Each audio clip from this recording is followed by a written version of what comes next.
Welcome to Awesome Video Game Memories, where we talk about... Hey, what up, Ryan? How's it going, man? Oh, hey, Magnetrex, what's up? Oh, not much, just making my obligatory cameo. How are you today, man? Well... the Nostalgia Critic sent me this Philips CDI unit to review. Oh, Nostalgia Critic? Really? Oh, is he here right now? Hello, Ryan. How are you this fine day? Oh my god, it's the Nostalgia Critic. Oh my god. Oh man, I'm such a huge fan, man. I've watched all your movies, I've bought everything, I'm a huge fan, man. Why, thank you. I know I'm great. Who the hell are you? Oh, me? Well, my name is Magnetrex, from the BoobTube. Is your channel about boobs? Well, no, not exactly. I mean, I review other people's web shows and short films on YouTube, and I also... What a ripoff! I want boobs! Well... You know what? Because you ripped me off, you're gonna be doing the Philips CDI review with Ryan. Don't talk back, Magnetrex. It's Magnetrex, man. It's a motherfucking T-Rex, bitch! Yes, sir? Now you two give me a nice review, or these bullets will make a nice home in your heads. Ryan, how the hell did you drag me into this? It's what the critic does. Review! So, the Philips CDI. Where do we begin? Magnetrex, have you ever owned a Philips CDI? Nope, nor did I know anybody else who ever owned one. Oh, same here. My first experience with the CDI was going into Sears and seeing the game Dark Castle being played with the trackball controller. You mean that piece of crap game where the hero is drunk all the time?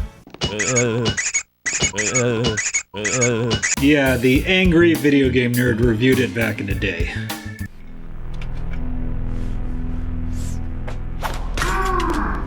Well, no wonder nobody owned this console. The Philips CDI, originally conceived in 1984 as a joint production between Philips and Sony to make a CD console which would combine audio, text, and graphics. In 1986, the Philips introduced the Compact Laser Interactive, later to be known as the name we know it today, the CDI. However, it would not be available for retail purchase until 1991. So in 1991, the Philips CDI was released in stores to less than stellar response thanks to Nintendo and Sega being the leaders in the video game industry at the time. So the Philips CDI was completely flying off the shelves, right? Well, more like flying off the shelves into the bargain bin to make room for more Nintendo and Sega consoles. Right. By 1994, Philips decided to change their marketing approach to market the system as a gaming console to compete with Sega and Nintendo. Now you're playing with... I don't know. Of course, the most infamous of the Philips CDI games were the Nintendo licensed ones after the Nintendo and Philips SNES CD add-on was cancelled, right after plans with Sony to make a Nintendo PlayStation CD add-on went under. Gee, I wonder what happened to Sony after that. Yep. Due to their old licensing contract with Nintendo, Philips was allowed to use Nintendo's famous characters like Mario and Zelda in order to draw people to purchase a CDI. And these games will be covered in their own separate videos, because believe me, they need their own separate videos. I'm sorry. Blame the critic. Hashtag the Nostalgia Critic should review more video games. Make sure to write that in the comments below. So Ryan, who was the general target audience for the CDI? Well... was this a computer or a console or what? I mean, can a 6-year-old actually enjoy this or... It's kinda hard to say because the CDI was marketed as a multimedia console that could play movies, games, and especially edumatainment. So it's a crappy version of a computer that you can play on your TV. Exactly. If it was capable of that, why not buy just a regular computer instead? Well, back in the early 90s, computers were mad expensive, so Philips wanted to make some kind of alternative that you can just plug into your TV and play, just like a computer. As far as I'm concerned, Doom never came out on the CDI. And let's keep it that way. Gotcha. So, what kind of games were available on the CDI other than Mario and Zelda? Since the CDI was more than just a gaming console, it tackled genres like... So, the CDI had no identity at all other than its infamy. Correct. In the short lifespan of the CDI, which finally was discontinued in 1996, approximately under 200 games were released for the console. And when I mean games, I say that term very loosely. The CDI was home to tons of edutainment software like Compton's Interactive Encyclopedia in order to take advantage of the CDI's multimedia capabilities like full motion video and CD quality sound, which you could easily get on your computer. So the CDI was straight out of Compton, yo! And there were other fine hits like The Flowers of Robert Mapplethorpe and... Why should we learn about sex? For kids! Let's not forget special edutainment titles like A Visit to Sesame Street Letters and Numbers. I'll bet you're good and ready to get grouchy. Can you tell me how to get to Sesame Street? Hello, Sesame Street friend. I'm so happy to see you. Yay, yay! In all honesty, there are way too many edutainment games for the CDI, and now I think it's time to talk about the actual games. But I have so much to learn about the CDI. Teach me, oh wise one. If you want to get into clown college. Well, then let's talk about the actual games. Ah yes, the CDI has a variety of gaming hits like Jeopardy! Hi everyone and welcome to Jeopardy! If you already know the rules, select the number of players. For game rules, select Help. I want to play something else for 500, Alex. Caesar's Palace! 6. 6 is the point. The Palm Spring Opens! Oh, that's about as wild as they get. And many other hits! That you could have easily gotten on your computer. Let's not forget, the CDI had those awesome light gun games. What? No way! Just like the Super Scope 6, the CDI light gun required a receiver that you put on top of your TV, and you get to play arcade hits like Who Shot Johnny Rock, Drug Wars, and most importantly, Mad Dog McCree. Yeehaw, Ride 'em Cowboy! Let's hunt that Mad Dog McCree on the CDI, boy! That's right, Buckaroo. We be hunting that varmint Mad Dog McCree in the Wild West. Ready, partner?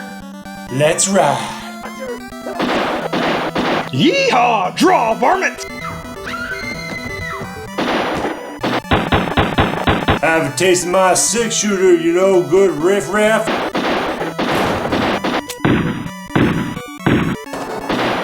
Come on, Magnetrex! Let's go shoot them varmints till the cows come home! Send these outlaw city slickers straight 6 feet under heavens to Betsy. You looking for trouble, stranger? No.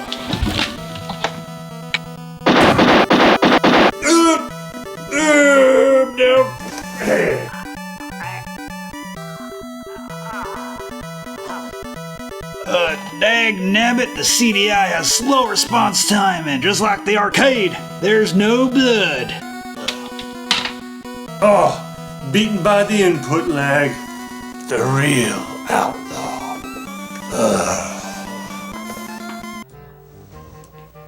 Looks like this good old boy's seen his last gunfight.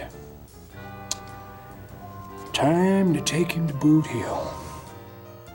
Anyway, let's get down to the nitty and gritty, which is the reason to even play the CDI, the console exclusives. Ryan, take it away. Ah yes, the CDI had quite a few exclusive games like the Mario and Zelda games, but it did actually have a couple of games that you couldn't get anywhere else. First up is one of the pack-in games when Philips tried to market the CDI as a gaming console, Burn Cycle. Burn Cycle is a cyberpunk adventure game released in 1994 which tried to take advantage of the CDI's hardware with full motion cutscenes where you're a computer hacker who needs to find a cure within a real 2-hour time limit or else the burn cycle literally kills you. This game was actually met with positive reviews from the critics, with Electronic Gaming Monthly giving it the best CDI game of 1994, and GamePro giving it a 5 out of 5. And next up is Chaos Control, a pretty decent on-rail shooter that puts you inside the cockpit of a fighter ship blasting away at bad guys near the Statue of Liberty. The game actually got positive reviews from critics, and GamePro magazine rated the best CDI game of 1995. Speaking of really unique games for the CDI, Mutant Rampage Body Slam is a beat-em-up made by the same people who brought us two of the Zelda CDI games with the funny animation and all. Humans are obsolete, Wolf! These guys gotta have a death wish! It's like suicide! Coming in clear, Hectro. All right, let's jam with Body Slam. I need not say anything more. This is the reason to own a CDI. And this game totally deserves its own review down the line. But wait, Ryan, you're missing something that is far greater than Mutant Rampage Body Slam. No way. What could possibly be better than Mutant Rampage Body Slam? The true holy grail of everything CDI. The wacky world of miniature golf with Eugene Levy. Prepare to experience 18 of the world's toughest holes. But in the comfort of your own living room. How about that, huh? So, let's go play. Tickets, please. Yeah! Oh my god! The Eugene Levy? Yes, the Eugene Levy of American Pie. Eugene Levy! Ah!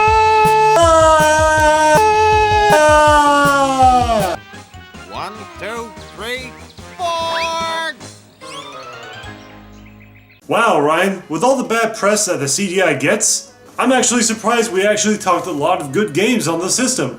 Yeah, after spending a lot of time with the CDI, it doesn't really get enough credit because of the bad Mario and Zelda games. But what about the console itself? Oh yes. And what version of the console is that? Well, this is the 220 model. There were many different releases of the CDI throughout its lifespan. What kind of controllers and accessories were available on the CDI? Well, here's the standard CDI controller, although it plugs into the back of the 220 model. In the back? Are you serious? Sadly, yes, it's a bit of a pain in the ass to insert, but I also have this remote that was more used for edutainment games. And it came with other accessories like a mouse, wireless controllers, the trackball, and keyboards. And where can our viewers buy a CDI exactly in its full glory? Well, the Nostalgia Critic sent me this one, but realistically, I paid about $300 for it. Although it's refurbished, so it has a new video card to play CD games with video, and the timing belts and the CD laser were professionally replaced. Well, I do see plenty of CDIs on eBay that are about $150 or less, so why did you pay $300 for yours? So this is where CDI buyers need to be a bit careful. Due to the age of the CDI, many systems that haven't been cleaned or refurbished tend to have tons of problems like the CD laser not reading games, the timing belts not working, and the CD tray not closing or opening properly. Some are even missing the digital video cards needed to play full motion video, as the cards are needed to decode MPEG-1 files. Sadly, a lot of people on eBay are selling untested and possibly broken CDI consoles for $150 or less. I highly urge anyone who wants to purchase a CDI console to make sure it's fully refurbished, since it's tough to actually repair a CDI console or find anyone who can repair them. It's probably going to cost you a lot more money, but it's going to save you a lot of pain in the long run. So which model of the CDI do you recommend? I mean, there's so many to choose from. Well, this 220 unit is the most common aside from the 450 model. Although I do recommend making sure that the seller says it's completely refurbished and professionally repaired. And what about games? Well, the games can be found on eBay as well for varying prices.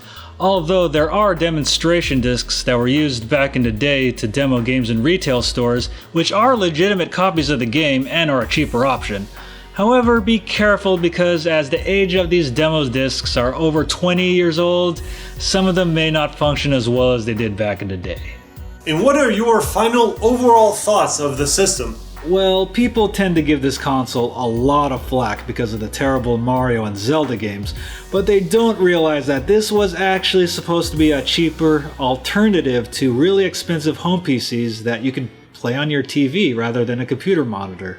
If you're willing to look past the Nintendo licensed games and the edutainment games, there are quite a few gems on this console. Although it entered the market way too late when Nintendo and Sega were the top consoles and many people simply didn't care about edutainment and full motion video games. Overall, it is a weird piece of video game history, and I do recommend checking it out, although it is a bit on the expensive side.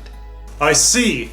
And here I thought after all these years the CDI was one of the worst consoles ever to be released. But people do tend to overlook its strengths and weaknesses due to its own uniqueness. So, are we good? Shh. Maybe the Critic will let us off easy. Well, good job, you two. Although Mr. T-Rex does still owe me boobs. It's Magnetrex. And you want some boobs? I'll give you some boobs. Whatever. So, Critic, can we go now? Well, let me think. Both of you dance!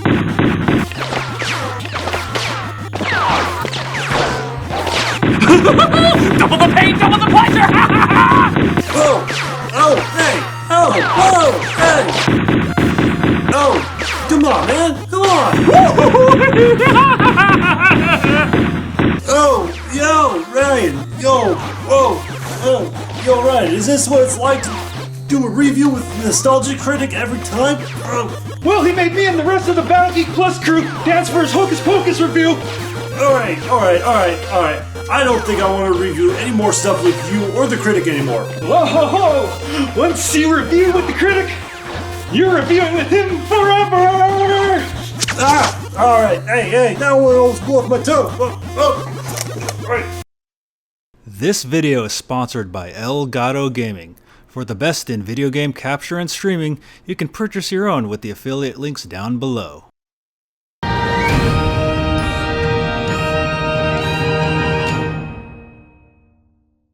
Hey guys, Ryan here, and I'd like to give a huge thanks to Doug Walker, the Nostalgia Critic. Make sure to check out his YouTube channel and make sure to check out his website at channelawesome.com. And I'd like to give another big thanks to my friend John, aka Magnetrex, who runs the BoobTube, where he reviews original YouTube shows, and also you might see some boobs on his channel that we didn't show here. And if you enjoyed that video, make sure to like, comment, and subscribe, especially subscribe, and make sure to follow us on Twitter at BattleGeekPlus, or you can follow my personal Twitter at ThatRyanMolina.